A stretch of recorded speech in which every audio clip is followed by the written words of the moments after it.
Good evening, and thank you for joining us today. My name is Aidan Walmsley, and I am the president of the Goodman Business Students Association. I would like to begin this gathering by acknowledging the land on which Brock University was built is the traditional territory of the Haudenosaunee and Anishinaabe peoples, many of whom continue to live and work here today. This territory is covered by the Upper Canada Treaties and is within the land protected by the Dish with One Spoon Wampum Agreement. Today is the gathering place is home to many First Nations, Métis, and Inuit peoples, and acknowledging reminds us that our great standard of living is directly related to the resources and friendship of Indigenous people. It's a pleasure to have you all here today on the first day of summer, as well as National Indigenous Peoples Day. Today marks our second annual Indigenous Leader Speaker Series, a collaboration between the Goodman School of Business and the Indigenous Engagement Office at Brock University. This speaker series is not only an important opportunity for us to amplify the voice of Indigenous business leaders, but also a chance for you to hear firsthand from a leader committed to doing business in a socially and environmentally sustainable way. Today's conversation will feature Dr. Robin Bourgeois and Mallory Yawnghwe. I encourage you to submit any questions you have via the chat box, which is located next to the live stream window. On that note, I am delighted to introduce Brock University Interim President and Vice Chancellor, Dr. Lynn Wells, to give some opening remarks. Hello, everyone. It's wonderful to join you on National Indigenous Peoples Day and to have you participate in the second installment of the Indigenous Leader Speaker Series. I know I joined last year's event and it was absolutely amazing. Of course, National Indigenous Peoples Day is a time for reflection. It's a time to think about the history of our relationships, Indigenous and non-Indigenous Canadians together. But it's also an amazing time to celebrate Indigenous leadership, creativity, accomplishment, and entrepreneurship. And I'm really excited that Mallory Yawnghwe, one of the founders of the Indigenous Box company, has agreed to be our speaker this year. I'm really looking forward to hearing more about her ideas and how she came to be the great success that she is. This series, this event, and of course all of the work that we do through our Indigenous Engagement Office and through our academic departments such as the Goodman School of Business really reflect the commitment that we have at Brock University through our strategic plan to reconciliation and decolonization. I'm very, very happy at this point to introduce Dr. Robin Bourgeois, our Interim Vice Provost, Indigenous Engagement. Robin is a mixed-race Cree woman whose family comes from Treaty 8 territory. She was born and raised in Silix and Splatsin territories of British Columbia and is connected through her 3 children to the Six Nations of the Grand River. Robin is an associate professor in the Center for Women and Gender Studies at Brock, where her scholarly work focuses on Indigenous feminisms, violence against Indigenous women and girls, and Indigenous women's political activism and leadership. In addition to being an academic, Robin is also an activist, author, and artist. I'm very, very happy to introduce my friend and colleague, Dr. Robin Bourgeois. Tansi, thank you so much. And I want to start by saying happy National Indigenous Peoples Day. This is our day today, and I had a really funny encounter with my son this morning because I said to him, "It's National Indigenous Peoples Day. We could do whatever we want." And he said to me, "Oh, so we could steal things back?" And I laughed, and I appreciated his wisdom at 8 years old that he could understand the complexities of colonialism. And then we had to have a discussion about that a little bit. But I'm so happy to be here with all of you on this wonderful day. This is such an important annual tradition for our community. I spent the afternoon in the community, and I'm really excited to be here with all of you this evening. I want to stop talking about, all the things that have been going on, and I just want to get right to our discussion today. I want to start actually by thanking a couple of people just before we go in. I want to thank, of course, our president, Dr. Wells, for being with us. I also want to thank the team at Goodman, who have been really, such a support in making sure this event happens. I also want to thank Aidan for your kind welcome, and I think I'm going to have to postpone a little bit because I think we just lost Mallory. So I will talk a little bit about how this came to be as we wait for her to come back. But National Indigenous Peoples Day, I've always come to understand it as a time to celebrate. We have lots of days that are devoted to really hard things, but this is a day, I think, to celebrate Indigenous brilliance, our ways of knowing and being. And I think that's what inspired this Indigenous Leader Speaker Series. I connected with Goodman and I said, I really want to celebrate Indigenous excellence. So can we feature some of the brilliant Indigenous business leaders and make sure that their excellence is honored and recognized on this day? And last year, of course, for those who weren't with us or who remember, we featured our local incredible, indomitable Indigenous female leader, Jen Harper, and who talked to us about cheekbone beauty. And when it came to this year, there was only one person. There was only one person on my mind that I thought I just knew I wanted to celebrate this person and just honor the brilliance and just the insight and wisdom and beauty of this human being. So I had the really good fortune of meeting Mallory, actually. I've known her since 2016, and she had come to be a student in a program that I was leading in Nova Scotia at St. Francis Xavier University at the Coady International Institute. It was Indigenous Women in Community Leadership, and I will say that from that moment, and I will tell you, she was incubating a small child during part of that, and she was a force to be reckoned with. I know what it's like to be pregnant, and it's a difficult thing, and she was just a remarkable human being, and I followed her intently because I knew she was going to do magical things. And so it is my absolute pleasure tonight to welcome my friend and just incredible Cree sister, Mallory Yawnghwe, to this discussion. Welcome, Mallory. Wow. What an honor to be here. Oh, thank you so much for such a wonderful introduction, and I am so grateful to have met you and to have you on this journey with me. We always need people that champion us in different ways, and I feel like I very much have received that from the community that you are very much a part of. So thank you so much. Thank you. So before we get started, I'm just going to remind folks that if you have questions, please put them into the chat. I'll try to insert them, but we're going to start. I'm going to talk to Mallory a little bit. And one of the things I didn't do, if you saw my introduction, I didn't tell you a lot of detail about who she is and what she does, because it's traditional in Indigenous communities that we allow people to introduce themselves, because who better to speak for themselves? So Mallory, will you tell all of us watching, just tell us a little bit about you and what you do? Well, thank you. So I do want to first begin by respectfully acknowledging that the space that I reclaim each day is because of so many First Nations, Métis, and Inuit people who bravely and courageously pushed boundaries of guidelines and limitations that were put upon our people for generations. I honor and respect the many nations and allies who work towards breaking down stereotypes, misconceptions, and racism for me to walk with just a little bit more ease today than my people had before me.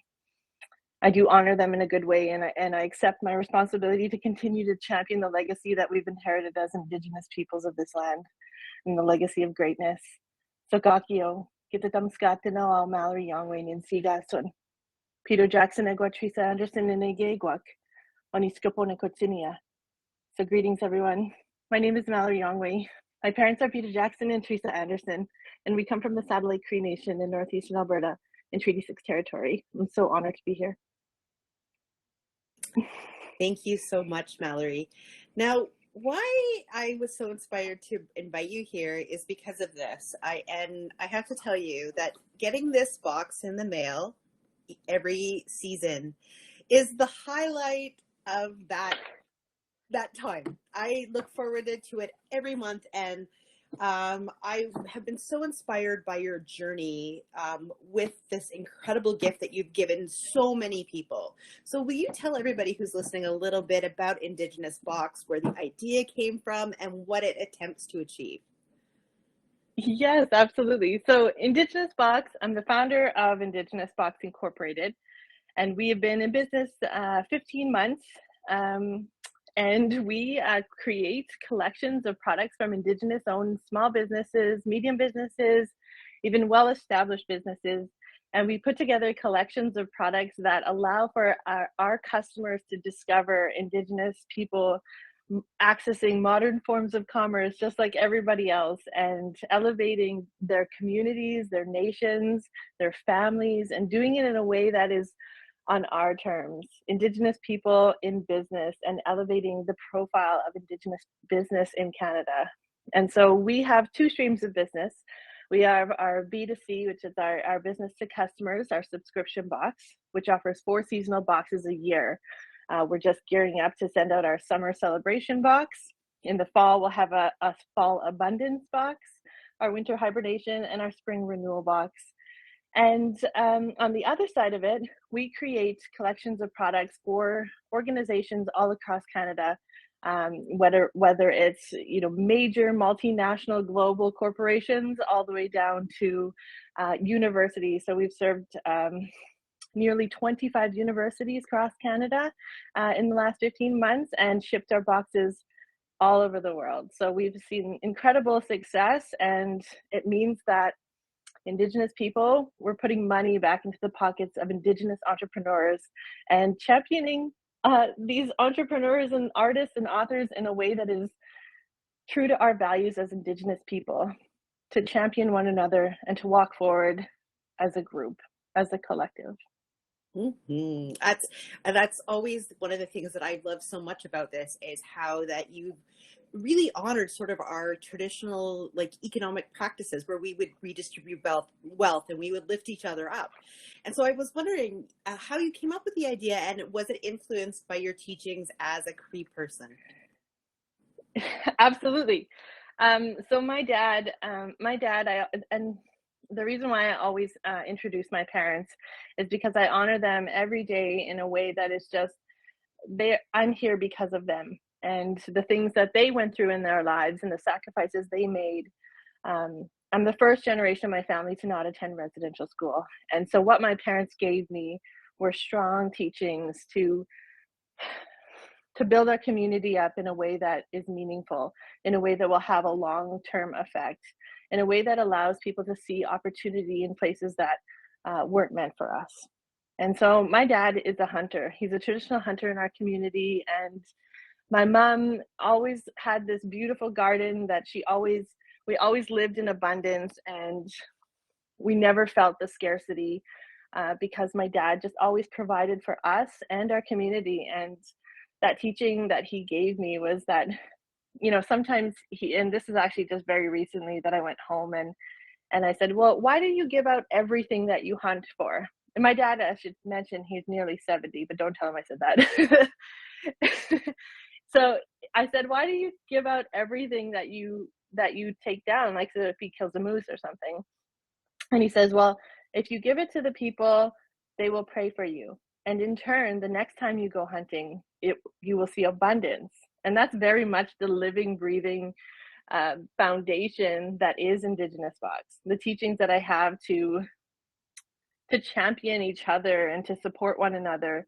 Indigenous people, we don't operate by a zero-sum game. It's a collective. When we win, it's a win for everybody.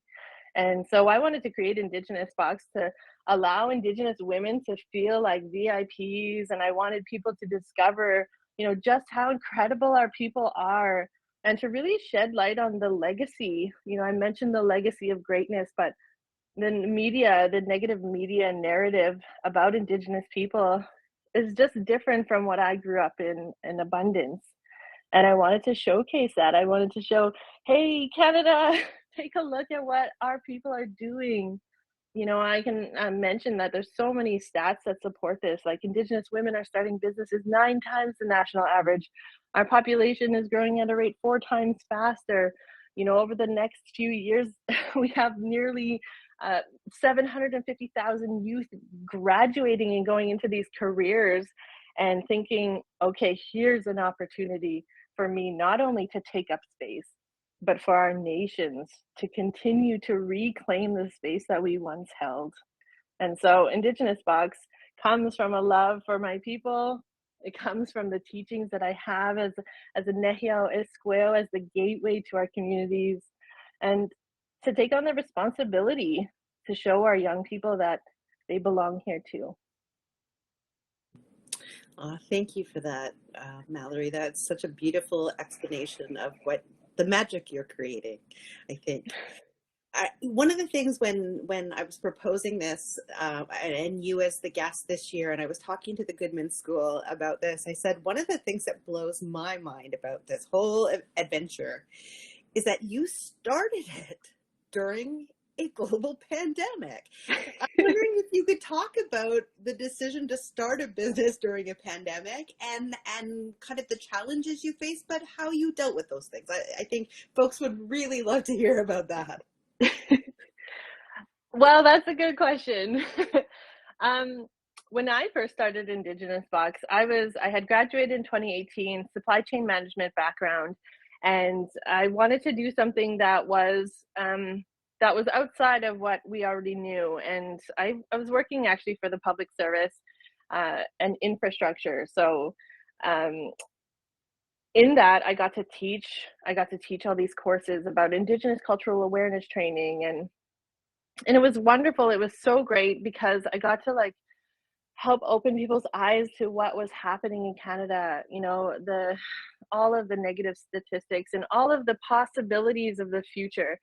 And I got to, you know, really enjoy that. And when the pandemic hit, they moved us home really quickly. And throughout university, I used to build websites for people. I'm a nerd at heart, so I love to explore new ideas and to play with software systems, and we just kind of took a chance. There was a pitch contest for a $5,000 startup, and we thought, you know, well, why not?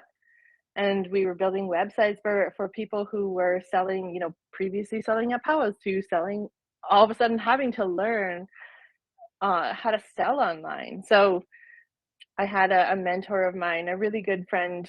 His name is Chief Tony Alexis. His name is Tony Alexis. I call him Chief Tony. I don't know. I can't get rid of the chief part. He is the chief of Alexis Dakota Sioux Nation, and he's a very smart businessman and has a very supportive family, and they're good friends of ours. And he told me, well, Mallory, you can't help everybody by doing everything for them. And it made me think about, you know, how can I help our people in a way that is meaningful, but is not just overworking myself. And so we did a business proposal. We always knew we wanted to start something. And actually my concept for Indigenous Box started way back in university, and even in Iwakol when I started to create my project on redefining res life, you know, talking about the legacy we have and the beauty of our people. And so we put in the business proposal, we got the grant, and all of a sudden it was real. So we had to go back to our business plan, and we're like, okay, well, here's the plan. We just got to follow the plan. And we did. And so we took that $5,000 and we turned it into 1.3 in our first year, 1.3 million in our first year.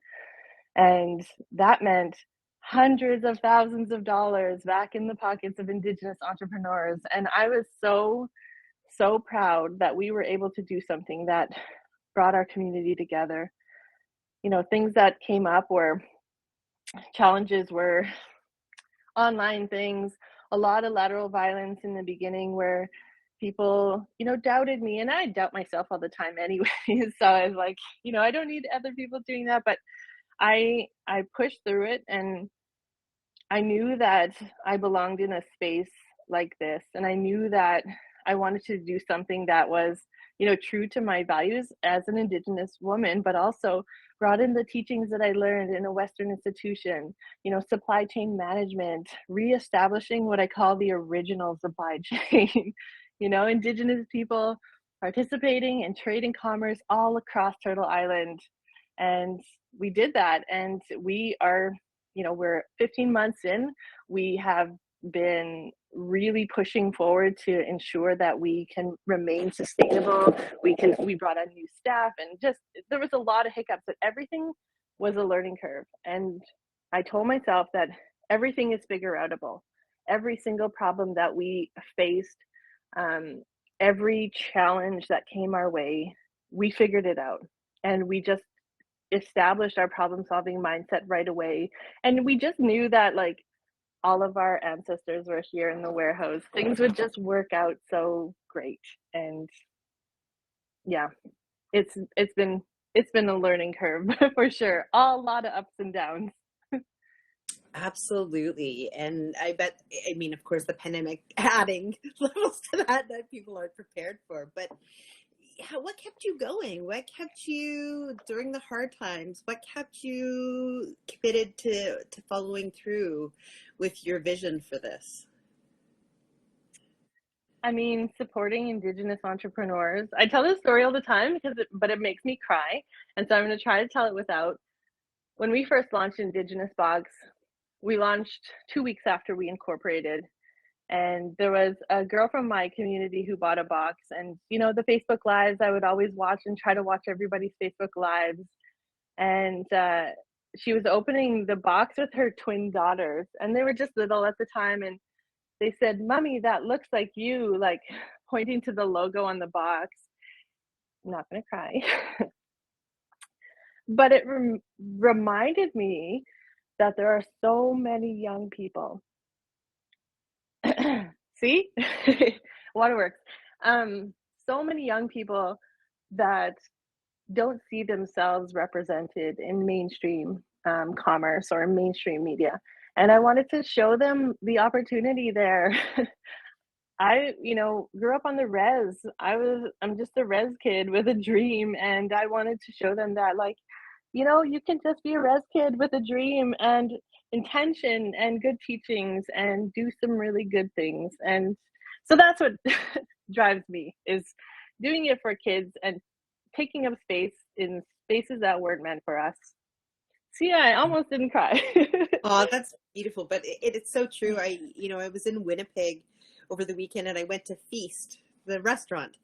And I was saying to my partner when I got back that people don't understand what it's like to be able to go to a restaurant where it's your food and it's your traditional food, and it's the things like it's hamburger soup and it's bannock and it's those things, because everybody else gets to do that every day, but we don't get to do that. And I think that's what's wonderful about Indigenous Box, is you're really creating Indigenous space in a world that really isn't always that friendly to us.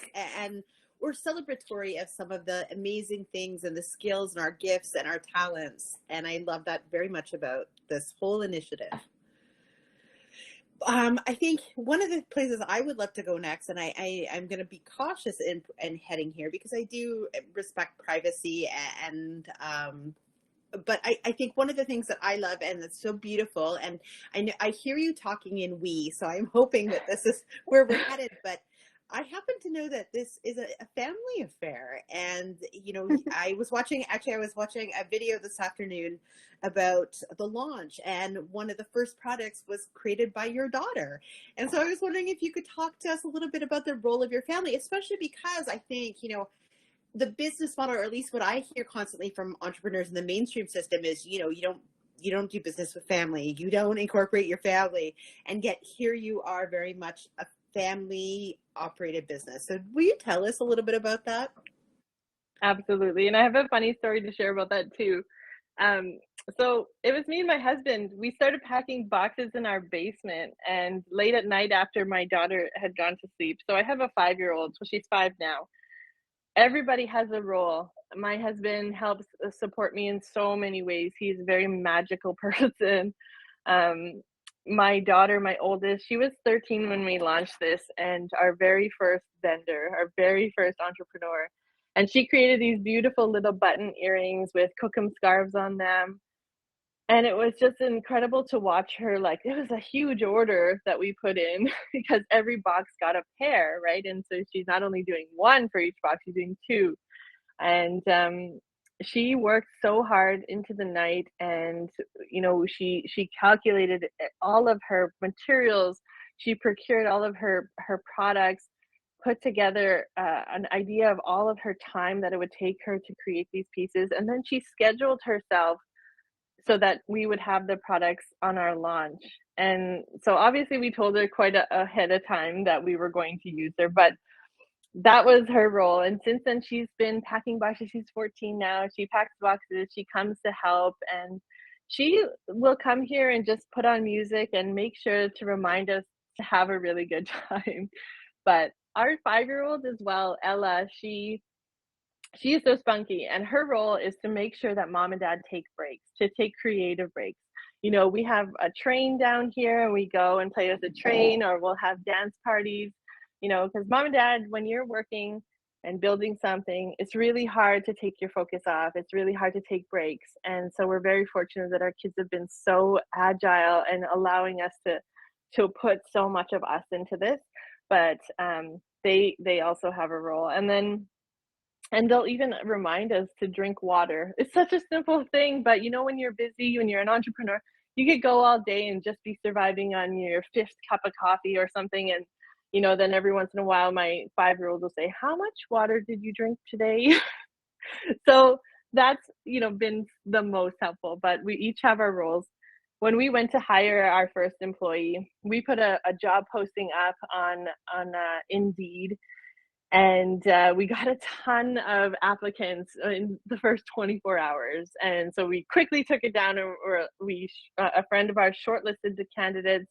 My husband went through the last 5, I think, and then shortlisted it to 2, hired 1. And she comes into the warehouse, and it's my niece. So, because we come from such big families, she's from my community. And so it was really funny because I said, "Oh, the name sounds really familiar." Of course, when she got here, I was like, "Oh my gosh, who is your dad?" And then we figured out that she's my niece. But she is killing it. Our family, when I talk about I talk about our team here at Indigenous Box. Our family back home that supports us, our entire community that pushes us forward into spaces and allows us to just flourish what we've created. The we is the greater community, and it's not just one person. It's not about me building this business. It's about our greater collective the foundation that we've built for Indigenous Box. And I'll always refer to us as we. Oh, I love that. That's fantastic. I just want to remind folks, I know I heard that there may have been some trouble with our chat, but apparently it is up and running. So if you have any questions that you would like to ask Mallory, please feel free to submit them and we will pose those. So please feel free. We're ready for you. Well, I was going to go somewhere with a question, and now it's slipped right out of my head. It's one of those days, right? It's a busy day. Right, exactly. How do you go about selecting the items that you decide that you are going to put in the box every month? What does the process for you look like? Well, I'm actually sitting in front of our shelf. We get samples of products from Indigenous entrepreneurs all across Canada. We actually have things come in like daily these days. And actually just on my table here, I'm looking at all of the new samples from yesterday, but we get to play with things and touch them and feel them. And I'll take an empty box and I'll, play with it and see what it feels like. I always go for like gut feel first, we just have a way of knowing. But then second to that, we've created and developed the perfect algorithm that allows us to identify products based on size, weight, dimensions, and of course, complementary to one another. So it's definitely a mesh of the two worlds of feeling and, numbers, but we've kind of got it down to a little bit of a science now. And so for the most part, it's about feel. And we actually allow our staff to try sample things now, because there's just so much that I wouldn't be able to sample. And so if I have a few things that I'm like, oh my gosh, okay, so if somebody was to open this, what would it feel like, smell like, what would it taste like, what feelings would this bring for me? And so I try to I try to put that in our corporate boxes. We get to create custom boxes all the time. So we do that over and over and over again. So we have over 200 corporate partners that we ship boxes to for their organizations, speakers and guests and elders. And so we try to identify who's getting this box and what would they feel like. And sometimes our organizations will say, well, this is for our elders committee, and we want them to feel really VIP. So we have selected number of like artisans that we procure from who I wish I had one here, but we have this young woman, Tessa Nepus. She has a business called Mobeasis, and she creates these beautiful beaded pieces for us. And yeah, it's like the bougiest, it's the bougie Indigenous box where elders get to just feel like this is a gift from my people. So yeah, it's all about feel. I love that a lot, because you know what, it's so much in the kind of Western mainstream society is not, the feelings are not part of that discussion, right? And yet I love that for you, that everything comes, algorithm, yes, but also the feel of things. That's wonderful. And I will say, as a recipient, I certainly feel that when I'm opening the box, there's that level of excitement, the surprise of, what's going to be here this month, and that knowing everything was carefully selected to make this magic happen, I think is quite brilliant. Yes, absolutely. And we like to tell the story, like there's so many stories that we want to like really put in the box, and just we try to allow people to really discover it and learn about the high school students that put together the sweetgrass bath salts. Like that was a bunch of high school students who just killed it, and like just we got videos of their processes, and like every day coming to school and really feeling like that was theirs, and they made this for Indigenous box. And we're so proud to share those stories, and so much from our community. We hear from our vendors, our entrepreneurs all the time that, our purchase, was life-changing. It's life-changing income, because we not only like buy from them, sometimes we'll have entrepreneurs, and everybody probably knows this, but we'll have, somebody say, well, it took me 8 hours to make this, but you can have it for $20, because our people will give away so much. We're gift givers. And so I'll have to say, no, your time is valuable. And we work with them to ensure that they're charging us fair market value, and we never want to hinder the businesses we work with. So my supply chain background comes in, and I always talk about building our value chain. It's hard to build a sustainable business for themselves if they're giving it away. And I understand that, I know those teachings, but I want people to know that they can support their families by, sharing their gifts and sharing their crafts. And so there's so much of that too, but absolutely, all of the stories that come with it is just beautiful. Well, and I know so many times that you've sent something, like one of the ones that recently came was the soap from Nunavut, and I got it, and I was like, I have a friend who is Inuk, and I immediately was on their website trying to order more because I was like, this is such a great gift, right? I think that's what is so profound about this. And I will say that quite often I've gone after I get something to go order it, and it's all gone. Yep. Everybody has been ordering from them. Yes.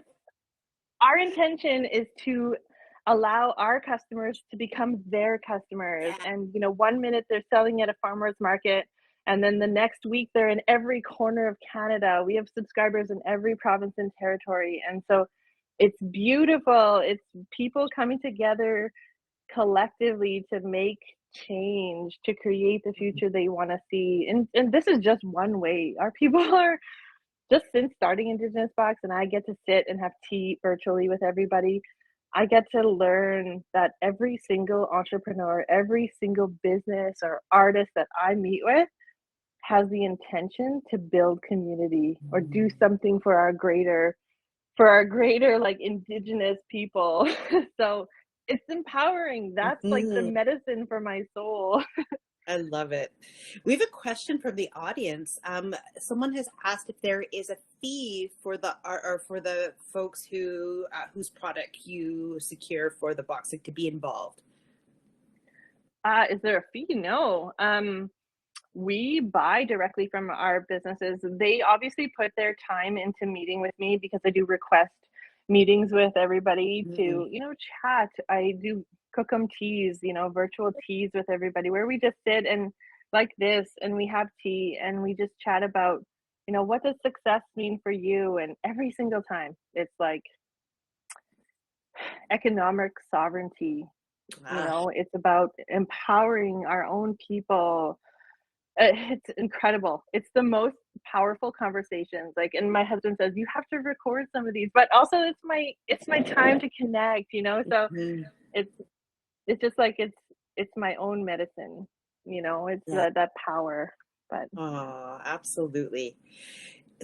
We have a second audience question, and this one of our viewers has asked, how did you decide on a subscription box of goodies versus focusing on one specific product market?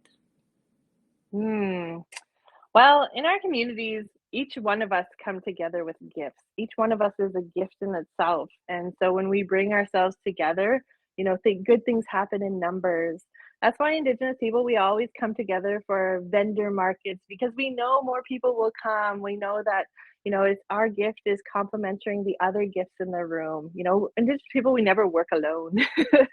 So it's, it's about just coming together collectively. And I was watching the trends, I take a look at what's happening on Google Trends all the time, and I knew subscription boxes were on the rise, and I knew, like, I watched literally the subscription box trends were increasing year over year from 2016 to when we launched and to 2019 in our original concept.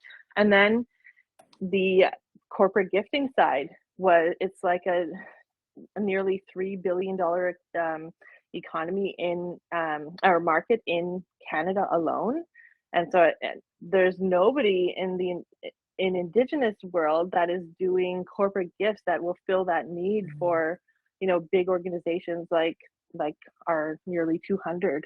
And sometimes they'll come to me and say, like, I've never met somebody like you. I've never known somebody with a supply chain background, and I just want to, bring my gift to it. So the subscription box is sort of a natural, like, top of my mind. I was like, well, that's it. That's how we're going to bring people together, because as you know, like, as Indigenous people, when we come together, mountains move. Absolutely. Ground shakes and everything changes, right? It's the magic. Someone from our audience, and actually it's related to an earlier question somebody also posed, but people are wondering, what lessons have you learned? What have been the most important lessons you've learned over this journey, and what about, and how do you stay true to the core of your business plan and model? I'm always learning. So leaders are readers, and I just always absorb information. I think in the beginning, a big lesson that I had to learn was, how to step outside of my quiet as a mouse role, and to actually learn how to find my voice, to speak up. A big lesson was learned when I had to learn how to be a boss, how to run a team, how to, go into these corporate boardrooms where it's 90% munyao male, and so it was intimidating. It was scary because, I grew up, like, I'm 6 feet tall. So I always tried to be smaller than I was. I always tried to be quieter than I am. And I had to really learn how to find my voice and to really stand up for everything that we uphold as Indigenous people. And, there's so many stereotypes and misconceptions, and the racism that we got in the beginning, that it was harsh.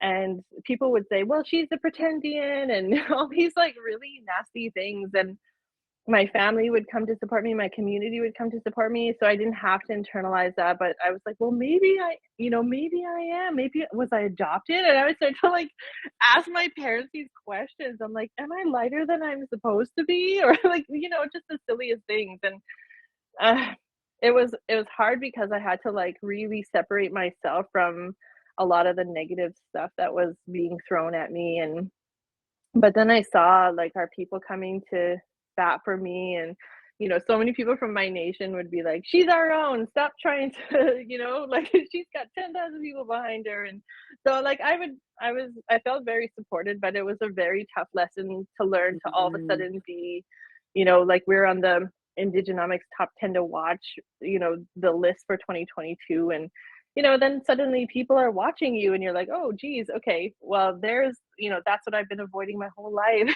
is being so big and so loud, right? But I did it in a way that that was true to myself. And how do I stay true to who I am is I work and I've created the most incredible environment and the most incredible team. I call it my dream team because we value each person's gift, and they remind me of things to, that's not our way. And, they'll tell me like, okay, we're sitting down for a meeting or something, and I'll forget to smudge or I'll forget to do this. And, just a million things on my plate. And then somebody will say, slow down. And then I'm reminded of where I come from. And I think that's what those meetings with every entrepreneur that I get to work with, that comes in handy, because they remind me of how much of a responsibility that we have as Indigenous people. The last residential school closed when I was 10 years old. And so, that's the last residential school closed when I was 10 years old. A few months later, Amazon went public. The IPO, and like just the contrast of the world we live in, that alone drives me, because I'm like, our people should be there. We should be at those tables. And so staying true to who I am, it's in my DNA, it's in my blood, it's in the team that I've created. It's all around me, and I completely immerse myself in a very supportive environment. And I work with everybody. I have a team of people, and I champion other people. And it's about reciprocity too. When you see it and you feel it returned, it's the most incredible feeling in the world. I love that you referenced the you were a mouse originally, because it reminds me back to the early days of iWickle, and to watch the transformation that you've gone through as a leader.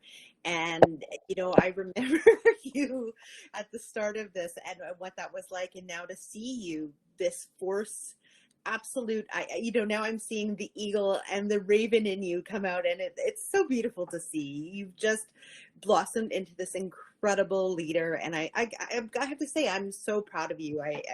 This is such a remarkable journey.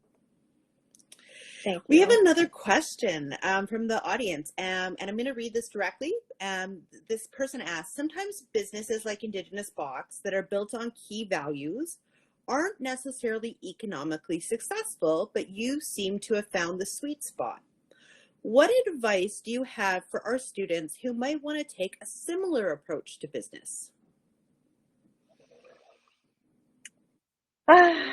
Always think of your community. I think one of the biggest teachings that I have is to walk forward with as many people as I can.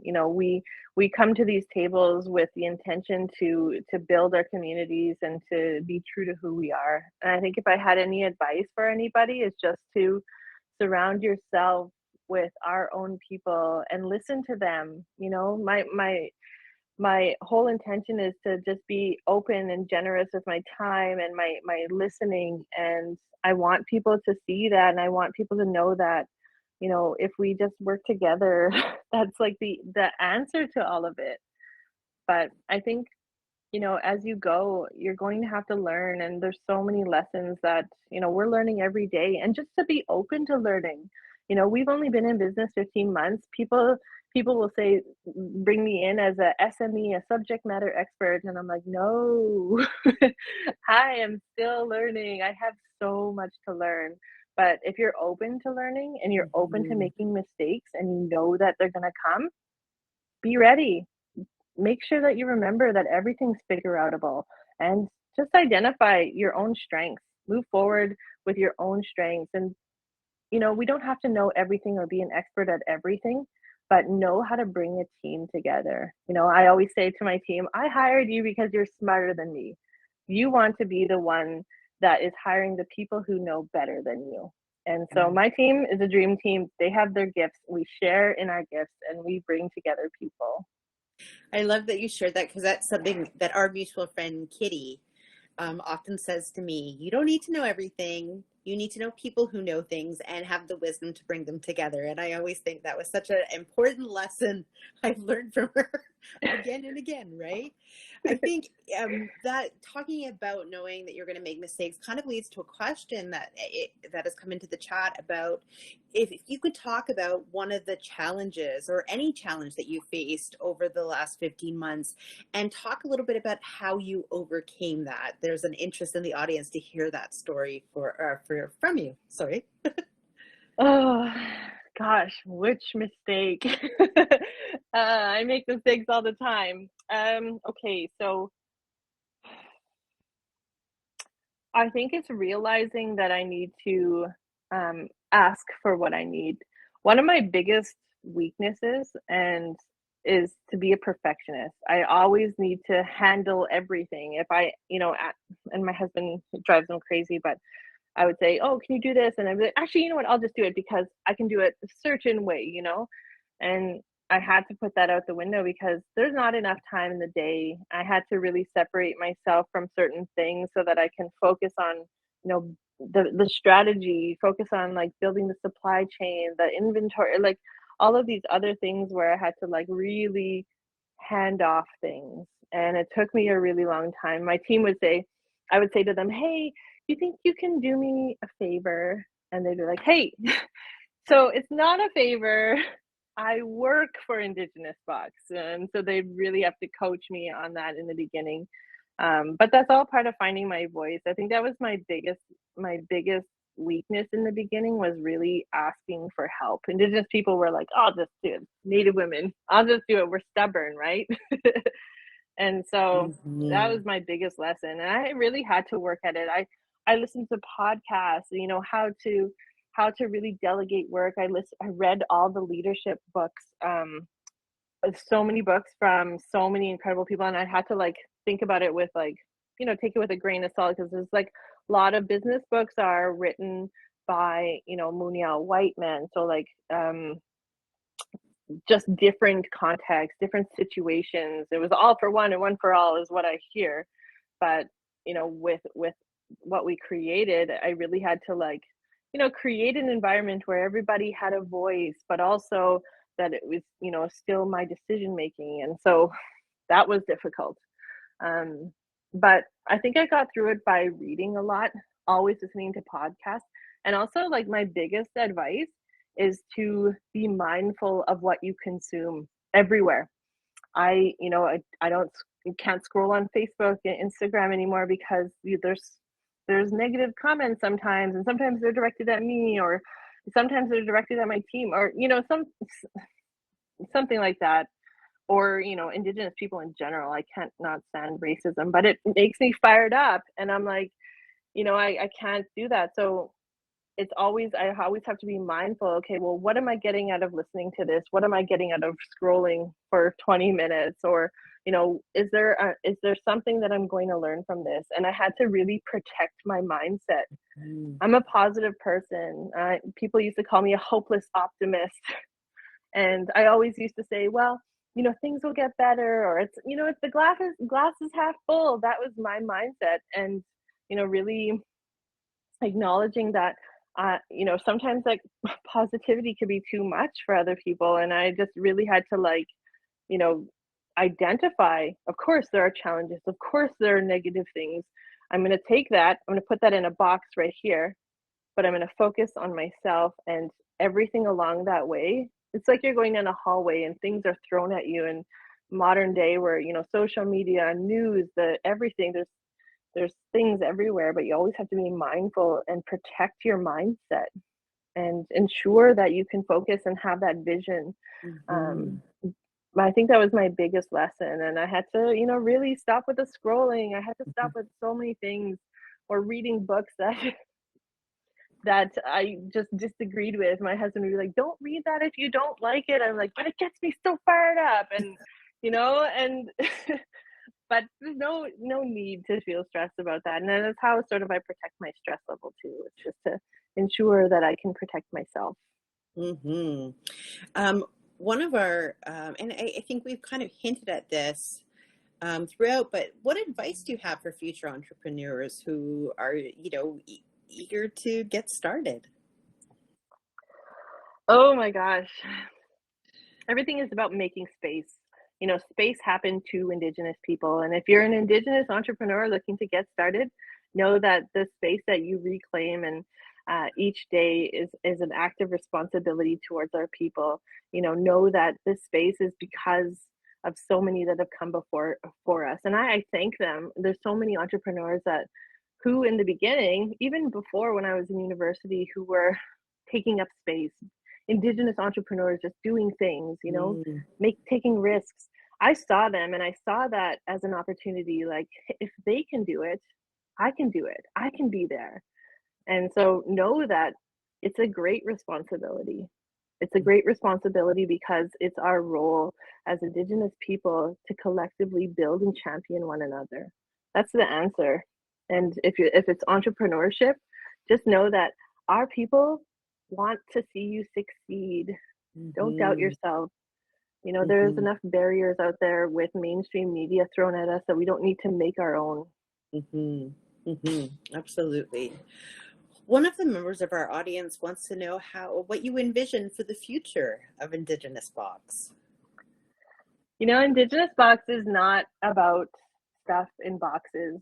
It's about a movement of thousands of Mm-hmm, Canadians coming together to build the future that they want to see. It's a movement of Indigenous people collectively showing their gifts, creating space, making change. That's what the intention of Indigenous Box is. And that's what I wanted people to feel when they got it. When they supported Indigenous Box, they supported, 5 to 7 different entrepreneurs who were doing just that. Where do I see Indigenous Box in a few years? Global supply chains. We have partnered with some really incredible people. We are working on taking Indigenous Box to new heights, literally in the sky, and creating global supply chains for Indigenous business, where Indigenous people, true to who we are, share our gifts on a whole nother level from us, with us in mind, for everybody. Wow, that's incredible. What a vision. And are you thinking in terms of, having a global supply chain, are you also thinking of then at some point incorporating products from Indigenous folks from around the world as well? We are. Ah, amazing. That's Our wonderful. intention, it was when we called it Indigenous Box, is Yeah. to make sure that we were inclusive of all Indigenous people, and we wanted to make sure that um, that we can. My uncle said to me a long time ago, when I was learning how to powwow dance, he said, "You have to learn how to dance for our people first." And I Mm, think about that all the time in the business. And people would say, why not, expand to the US or expand to the UK? And we have mm, a huge demand in so many countries around the world of people who are like, when? But mm, I want to make sure that we're secure, that it's tight, mm. our processes are in place, our people are in place to support that demand. We don't want to put our arms too far out of reach that it becomes weak. And so we're learning how to dance here first. I love that. That's such a beautiful description of, trying to get it right first here and making sure that we're, you're solid before we take it, global. I think that's a wonderful Yes. description. I'm going to keep that story in my mind moving forward to think about. Is there anything, that you wish you had known going into this that you think other folks need to hear? If there is one piece of, something that you've learned in this journey that you think everybody should know, what would that be? Oh, well, I think, I guess it's a good time to get real for a second and admit that there are tough times and bad things will unexpectedly happen. You know, we come from big families and big communities, and there are things that happen all of the time. People will discourage you and they'll try to make you feel less than you are. No one person can escape that. But I believe that it's all the more reason to choose to believe that things can get better, and to try and to be better, even if it takes a really long time. When you look back in 10 years, it'll have gone by in such a flash, and these little acts of positivity and bravery add up, and you never know where you could be in 10 years. So take the courage, you know, take take what you don't have to carry and set it down, because what your vision is stronger than you even realize. I love it. Now I know we're getting close on time, but one of the things that you've spoken about, and I think is really important for folks in the audience to appreciate, is that you've spoken about abundance. Will you explain to our audience what that means in an Indigenous perspective? Oh, good question. Abundance. So, it's about acknowledging our gifts, our inherent gifts that we bring to our communities and our families, our nations. But living in abundance means that we are managing those gifts, that we're sharing in one another, and that, you know, one day, Indigenous people will be able to manage more abundance, and just accepting that everything around us is such a gift. And when you start to see that, you see so much beauty. You know, we have been managing far worse things for a long, long time, but it's time to now step into this new role. And we want people to walk alongside us in that abundance. You know, it's not about sympathy, it's about sovereignty, it's about being equal. And Mm. you know, when we talk about abundance, we just talk about the gifts that we share. And when you're Mhm. open to that, when you're open to abundance of knowledge and abundance of people, abundance of gifts, you know, people will want to work with you. They'll see that, and they'll see that it's not about me. It's not about, you know, them or them. It's about us collectively in abundance, Mm. thriving. Mhm. Well, it stands as a distinct counterpoint to the kind of dominant narrative of scarcity, and that we're in competition and that we have to be fearful. This is really about, you know, there is abundance, and we all have a right to enjoy that abundance and be part of that, but we have to do it together. I think that's such a beautiful vision for change in our society. Yes, and that we, you know, there's no competition. Like I said, it's not a zero-sum game. You know, abundance is about walking forward collectively and sharing in that. It's, Mhm. you know, we're not in competition. Well, exactly. And I just noticed in the chat, one of my colleagues, who is our lead on continuing studies, her name is April Dawn Blackwell. Hello, April Dawn. She just sent a message through saying she just ordered her first Indigenous box tonight. Mm. And I can tell you, April Dawn, you are going to love it very, very much. It's always the highlight of the season. Aw. And I think, you know, maybe kind of a last question for the audience, because I think that might be interesting for them. Why did you pick a seasonal box? Well, we change with each season. And actually, I would joke with my husband in the beginning that, you know, like as Native women, we change colors with each season. And so I wanted to like really showcase the renewal that happens every 3 months on a cycle, that we, you know, we go through a rebirth, we realize different opportunities and place in our roles in our communities. And I think that the seasonal box is just really reflective of that. And I really wanted to like, you know, take time to explore Indigenous business for, you know, in between when you get the box and when I'm creating the next box, is that I get to go and listen to people and spend time and, you know, create something that is create something big that is worth talking about, and then I'm going to talk a lot about it. And so I chose every 3 seasons because of that, and to just really showcase that there's so many differences in the seasons. You know, like our renewal box that went out is, you know, just before the solstice, when we're thinking about who we are. You know, we're just in this rebirth, a replacement of ourselves. And then we get into our celebration, our summertime, where, you know, after the pandemic, now we're going out to, like, well, it's not over, but I mean, like, after being in lockdown and hibernation, like, traditionally we would go out and share and chat and dance and celebrate who we are. And then abundance, of course, in the fall, we share the harvest and we share meals with one another.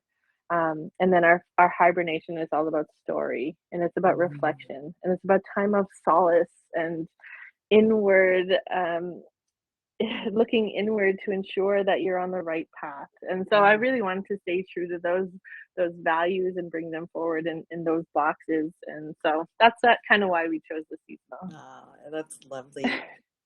I can't believe the hour is up. It has been such good heart medicine for me, and I think for everyone who is in the audience to have had this time with you and to learn from your wisdom, but also I hope to celebrate you. You know, this is what this speaker series is about celebrating Indigenous excellence. And Mallory, you absolutely embody Indigenous excellence. Thank you so much for being with us tonight and on this special day. I'm sure you could be out celebrating with other Indigenous folks, and yet you chose to be here with us. So thank you so much.